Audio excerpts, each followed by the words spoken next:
Assalamualaikum warahmatullahi wabarakatuh. Perkenalkan, nama saya Fahmi Muhammad Akmal dengan NIM 1058411056624 dari kelas 4B.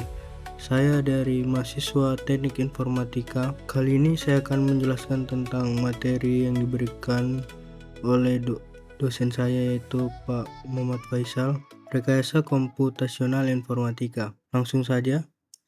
Pengantar rekayasa komputasional. Definisi intinya adalah pendekatan berbasis simulasi numerik untuk memecahkan persoalan teknik dan ilmiah yang terlalu rumit untuk diselesaikan secara analitis atau manual. Perangkat dan bahasa menggunakan lingkungan program berkinerja tinggi yaitu Python, MATLAB, dan C++. Tiga pilar utama rekayasa. Pertama yaitu pemodelan matematika, mentransformasikan fenomena fisik nyata ke dalam bentuk persamaan matematis, seperti persamaan diferensial atau sistem linear. Algoritma numerik, mengembangkan metode komputasi murni untuk memecahkan model matematika, contohnya metode beda hingga elemen hingga.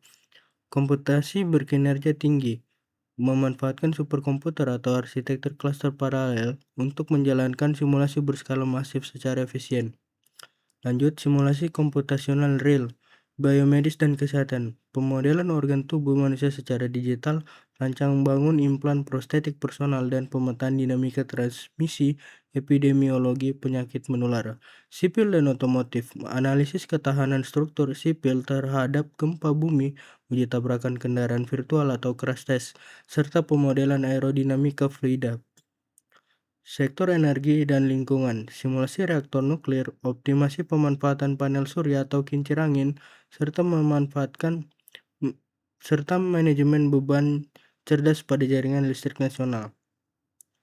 Lanjut, metode heuristik dan knapsack, mencari kombinasi pemuatan barang ke wadah dengan kapasitas terbatas untuk memaksimalkan total keuntungan finansial, yaitu kapasitas box maksimal M sama dengan 30 kilo, jumlah opsi barang N dengan 3 barang.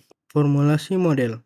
Model optimasi dibatasi oleh fungsi ketidaksamaan linear berikut, yaitu N adalah 3 barangnya, dan E sigma kapital, W1 adalah indeks berat kali XI adalah rasio jumlah barang, dan M maksimal kapasitinya. Lanjut, analisis strategi greedy. 1. Profit maksimal nilai descending. Solusi kombinasinya X1, X2, X3. 1,2/25,0. Total beratnya 30, total profit 40,7. 2. Berat minimal bobot ascending 0,2/5,1. Total berat 30, total profit 38,6.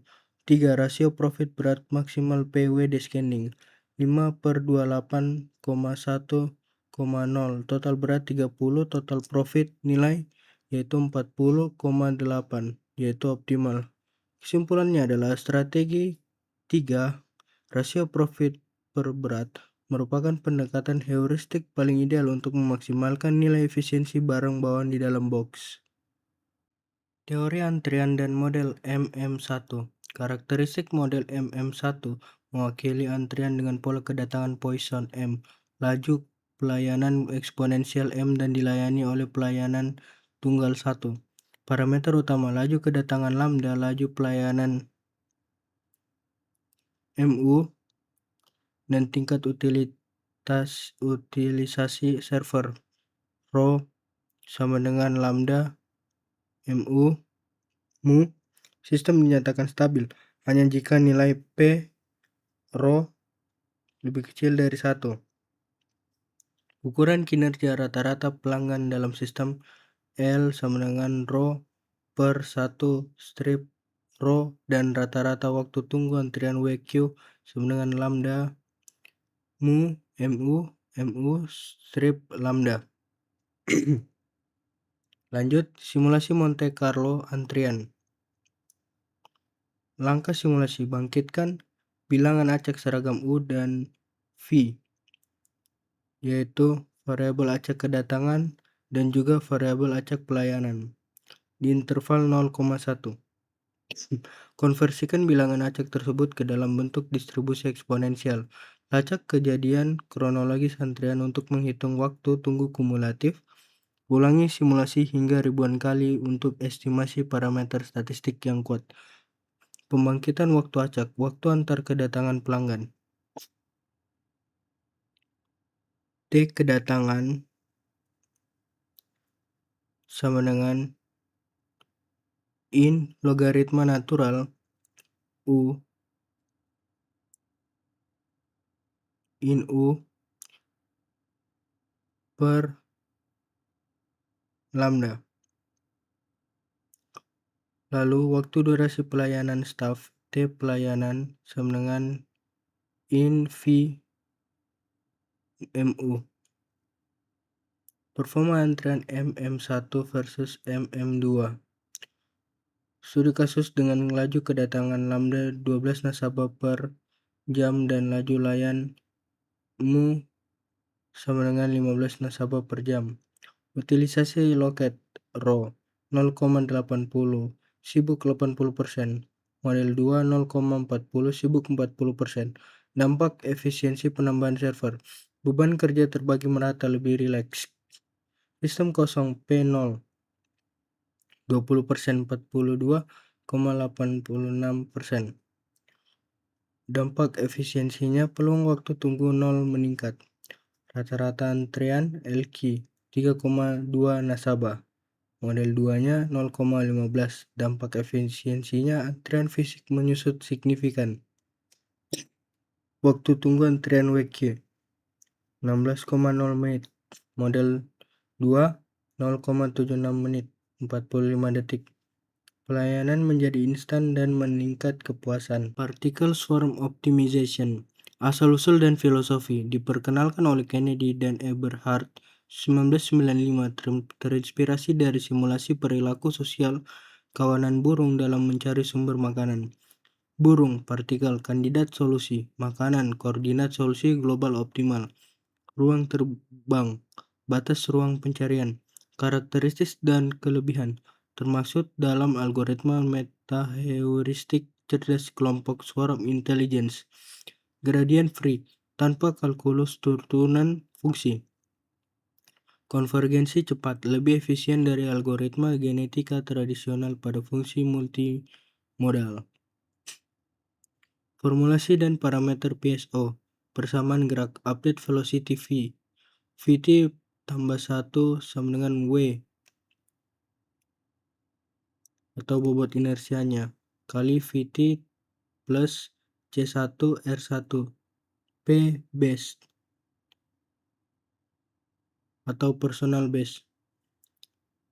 Strip X tambah C2 R2 G base artinya global base. Strip X. Update posisi X. Xt tambah 1 sama dengan Xt tambah Vt tambah 1. Faktor penentu eksplorasi. Inersia weight W 0,4 0,9. Penyeimbang eksplorasi global awal dan eksploitasi lokal akhir. Faktor kognitif C1 mengarahkan gerakan partikel berdasarkan ingatan personal terbaiknya. Faktor sosial C2 menarik partikel menuju pencapaian terbaik komunitas global. Uji perhitungan iterasi PSO. Kasus regresi prediksi harga rumah, PSO mengoptimalkan nilai bias dan bobot BO, B0, B1, B2 untuk meminimalkan RMSE prediksi harga berdasarkan fitur luas bangunan X1 dan jumlah kamar X2. Lalu evaluasi awal partikel. Partikel 1 memiliki RMSE 140,7 terbaik pribadi dijadikan acuan awal GB, sedangkan partikel 2 memiliki RMSE sama dengan 459,01. Lanjut iterasi pembaruan partikel 2 melalui bobot W 0,5 faktor kognitif sosial C1 sama dengan C2 sama dengan 1,5 dan bilangan acak R1 sama dengan 0,4, R2 sama dengan 0,6. Kecepatan elemen B0 partikel 2 diperbarui menjadi min 9. Posisi parameter bergeser dari menjadi 30 menjadi 21 untuk meningkatkan akurasi prediksi. Lanjut, algoritma graf Kruskal dan Dijkstra. Algoritma Kruskal (MST) mencari pohon perantang minimum spanning tree tanpa membentuk siklus cycle. Urutkan semua sisi graf berdasarkan bobot terkecil. Ambil sisi satu per satu. Lewatkan jika membentuk sirkuit. Selesai ketika semua simpul terhubung dengan total bobot tertutup. Minimum, contoh kasusnya MST sama dengan 17. Algoritma Dijkstra, shortest path, menghitung jarak terpendek dari satu simpul asal U0 ke seluruh simpul lainnya. Hanya berlaku untuk graf simpel dengan bobot bernilai positif.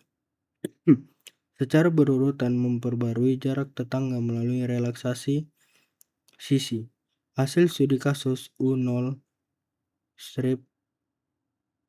U7 memiliki jarak total terpendek 8. Kesimpulan akhir dari materi ini adalah integrasi teori dan simulasi. Rekayasa komputasional sukses menggabungkan pemodelan matematis, algoritma pencarian optimal heuristik, meta-heuristik, greedy PSO, simulasi stokastik, acak Monte Carlo, teori antrian, serta pemecahan masalah diskrit pada graf Kruskal-Dijkstra. Akurasi dan efisiensi komputasi.